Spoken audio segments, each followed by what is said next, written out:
Welcome back to the shop again today. I showed you all about the clutch in the last video, and I'm going to show you a couple more final details today. I'm going to show you the clutch installed and tell you a little more couple of things you need to know if you're going to do this. So let me show you.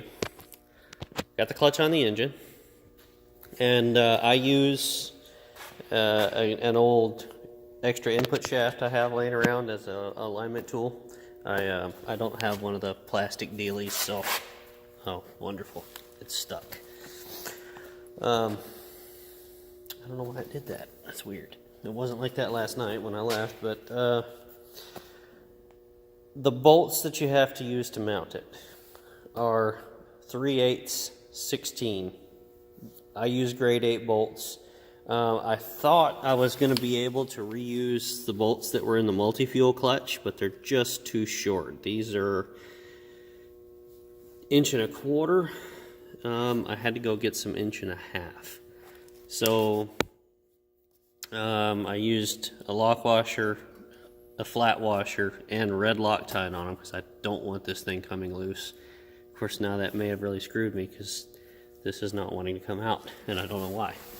When you look back here on the back side, you'll see that the bolt just barely pokes out, and that's why I had to use the lock washers and flat washer as well. So what else was I going to tell you?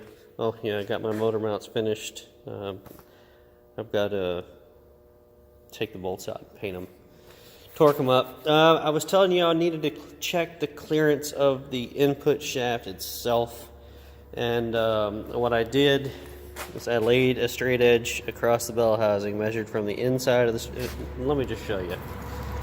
So it took me a drywall square, laid it across here, got it even. Once I get you in frame, and I measured from the back side of that straight edge, so even with the flange there, with the adapter ring on. Now you got to remember, you have to have that adapter ring on there, your measurement will be off.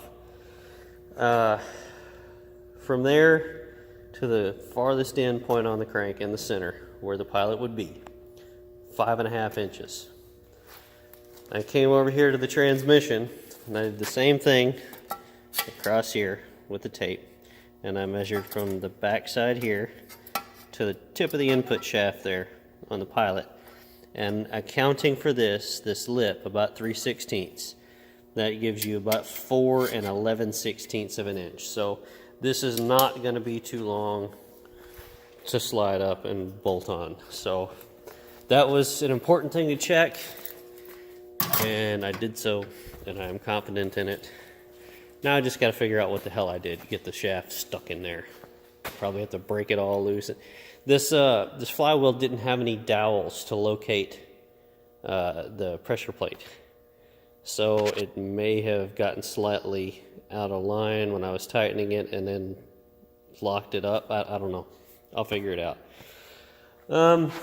Just wanted to show you that real quick, guys. Let you know that there's nothing to worry about. If you're doing this conversion, your transmission is going to bolt right up. You don't have to take your input shaft out and cut the nose off or any of that. So thanks for watching. I am not quite sure what the next video is going to be, but by the time you see this, I'll already have had it filmed most likely. So check back with me soon. I'm posting videos pretty much every day right now on this because I'm really getting into this. So thanks, guys. We'll see you later.